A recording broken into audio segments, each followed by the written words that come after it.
All right, guys, you knew it was coming. We're having our planner review series. I have to actually review the planner that I created and sell, the top planner. So today we're going to be reviewing the top planner, and I am going to be very honest with you all. I promise this is not going to be a sales pitch for the planner. And the feedback that I'm going to be sharing on both the strengths and weaknesses of the planner are coming from the community of planner users themselves, of which I also am one. So let's go ahead and start off with understanding kind of who is this planner for? What is the marketing around it? So anytime you go look up anything for the top planner, you will see that it advertises the #1 time management system for women. Now, is that too much to offer? Perhaps. It is very subjective, and I completely understand that. Now, it is geared towards women because it flat out says it is a planning system for women. When we go ahead and look at all of the options that come available for us here with the top planner, I'm going to talk about the same stuff that I have with all the other planners. So it only comes in one size. The inserts of the planner and the binder, it is a 7x10. So there are no size options for it, but there are color options. So the binder comes separately. So there are 3 different color binders, but then it comes with the set of inserts, and it also comes with a pocket page. So again, no size options, no different layout options either. And as I always share, whenever I see a planner that doesn't have different layout options, that is a good sign because it means that they have typically a planning system and a method to why they have structured the planner in this way, which is exactly what you get with the top planner. It is a 3-ring binder, which means that you have the ability to add more inserts so that you can keep the amount of information in here that you need as well. And the paper version is an undated version. So that means that you could go ahead and decide to use it at any time and you're never wasting pages. So that is kind of an overview of layout, color, etc. Now let's go ahead and take a deep dive into the planner itself. All right, so let's take a peek inside of the planner. Now, again, I'm going to be showing you the paper version. There is a digital version available for people that are tablet users, and the layout on the digital version is the exact same. So looking at this, the only difference will be the bookmark and the pocket page, which obviously you don't need on a digital version. So let's go ahead and take a look at the layout here of the planner. So the planner itself comes with monthly pages, right? So just our very basic monthly pages. It has a monthly plans page. It has a weekly tasks page. Then it's got your weekly layout pages. We'll do a deep zoom in on that here in just a minute. The weekly success tracker, and then it starts over again. And then at the end of every month, it has a place for the monthly success tracker. So that is the layout at the very, you can put it wherever you want because again, it is a 3-ring binder. The planner itself comes with a pocket page, 2-sided so that you can slip in anything that you need. You'll notice I have stickers here. Those are available as add-ons, so you can purchase some stickers if you want to keep those in here. And then it also comes with a bookmark that just pops in. It doubles as a ruler. You can see through it so that it's easy for you to open up. Now, before we do a deep dive on each of these layouts, there is also the availability to add on another pack of pages that is more strategic, high-level planning for quarterly and annual planning, and they fit exactly here inside of the top planner as well. All right, let's take a deep dive review, looking at each section, talking about what's good, what's bad. All right, so let's start first just with the standard monthly layout, right? Now, again, it is undated. I'm showing you my personal planner. So you're seeing, I do actually use it. So I used a Cricut machine to add the date up here. So it does come undated and it's just your basic, again, most planners we look at have a very similar look here. There is room for notes on the side, which I've shared with other planner reviews. I think is important for you to be able to do any future planning there. And the one thing that I've gotten feedback on that is not desirable on this page is that the block here for you to go in and write the day of the month is too big. So some people would prefer to see that smaller. So again, that's kind of what's up here. And then there's room at the top of every monthly page to really help keep track of like what is your main focus for the month. Now, when you purchase the planner, it does come with actual courses, online courses that you get to watch with it to teach you how to plan and how to use every element of the planner. I've reviewed one other planning system that does this, and to me, that is a huge value add. So when you purchase the Top Planner bundle, you do get training on that, on like how to best leverage this here. All right. So now let's go ahead and look over at the monthly plans page. So this has a section that says, what steps am I taking this month to get closer to my goal? What is one thing I want to change this month? And what are my high level tasks for the month? So this is at the start of every month so that you can really sit down and do some brainstorming around your monthly planning. Steps I'm taking to get closer to my goal. Again, I like that this ties it back to keeping you on track of what activities am I doing, and we're integrating in our goal setting and planning into our regular planner.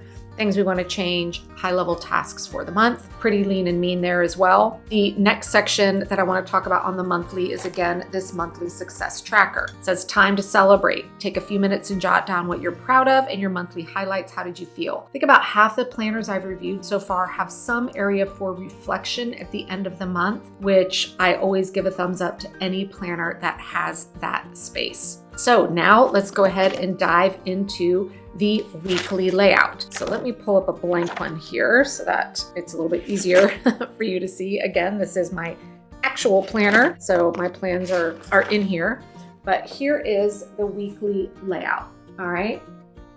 So it has the key elements where the days are actual vertical columns, and there are times associated with it. So this allows you to make sure that you are not getting overbooked and you're getting realistic with your time. There is room at the bottom of each day to write down any additional tasks that are not being covered up here. And then there's a place up at the top as a little daily habit tracker in case you're wanting to, track activities of maybe drinking a certain amount of water or stretching your legs or, practicing a meditation, whatever that is. Now, some feedback on areas for improvement on the weekly page. Some planners do this, some don't. This has a combined Saturday and Sunday column. So for people that have very, very full weekends, this may not be great if you need an entire column with the actual days on it. So this is an area that could definitely be improved to be a better serving for people that really need a lot more space for managing their weekends. Also, it starts at 6 a.m. and ends at 9 p.m. I've gotten feedback that that's not enough, that some people need it going later. I will give you the backstory on why it ends at 9. Typically, at least with my intent as a time management expert, is that we're not creating appointments for ourselves that need to go past 9 p.m. so that we're actually getting rest. But that said, you may have a lifestyle where you need that, right? Maybe you're working with people in different time zones. And another piece is this is if you are someone that likes a super bright, lots of color, lots of inspiration, etc. This is not going to give you that. It's pretty minimalistic. Now, you can add stickers and color if you want. The way in which I add a lot of color to mine is by using colored erasable markers in there. And then finally here with the weekly pages, there is a weekly success tracker at the backside of every week. What did I accomplish this week? What am I proud of? Again, this is similar to the monthly tracker. I have gotten feedback that some people would prefer to only have the monthly success tracker and not the weekly success tracker. The reason it's in there is because it ties directly with the time management planning processes that accompany this planner. So you could choose to not use that, and it is not trying to clutter up space here on the weekly tasks. So that is kind of a deep dive into looking at each one of the pages. Again, the bookmark is a nice add-on that allows you to quickly find what you need, along with the pocket page. Some feedback around the pocket page is that some people say that they feel that maybe it's not big enough or this little flap might stick out. I have not had any problems with it. I use it as a place to keep some inspiration and some other smaller sticker sheets that I like to use as well.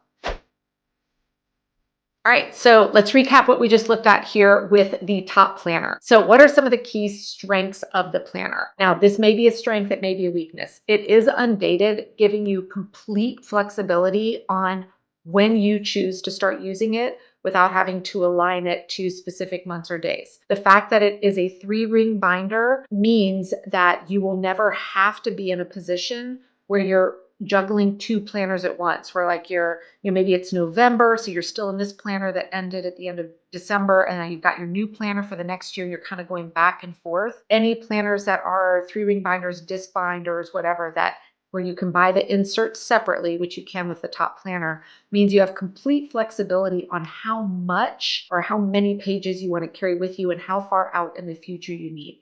I always like to have at least 9 months of the monthly pages ahead, because usually I'm planning like that as well. Another value add is, again, when you choose the bundle itself, there's a bundle option that comes with all the key components of the planner plus digital online courses teaching you how to plan. So that definitely is a real differentiator here within the planner, and the fact there is a digital option for people that really like to work from a tablet that accompanies, has the exact same layout there. So that it's not like the digital one looks or feels differently. Now, some things that aren't so great about the top planner. Again, I told you I would be honest here. This size, if you travel a lot, might be something that you feel is too big and too cumbersome. And so you may prefer a smaller planner, assuming that you're comfortable writing smaller. Again, another weakness of it for you could be that the Saturday and Sunday is combined into one column instead of being spread out over 2. If that's something you're really going to need,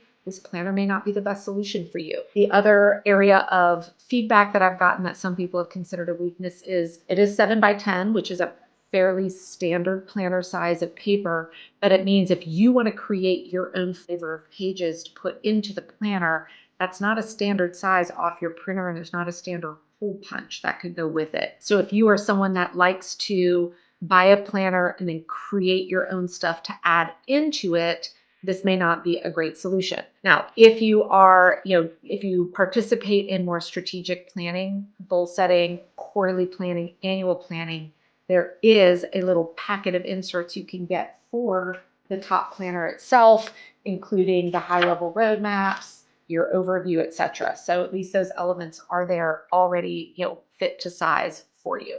So what is my final score for this planner?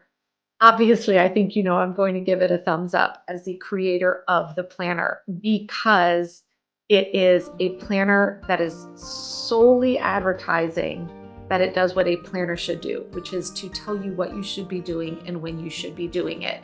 And it is not trying to run all aspects of your life, from your fitness routine to your meditation practice to your meal planning to all of the stuff. It's not claiming to do any of that. It's doing its job as a planner. So yes, I'm sure you all knew I was going to give it a thumbs up, but I feel I've been very honest on some areas that could change here and giving you some things to think about, because this planner is not the right fit for everybody. Thanks so much.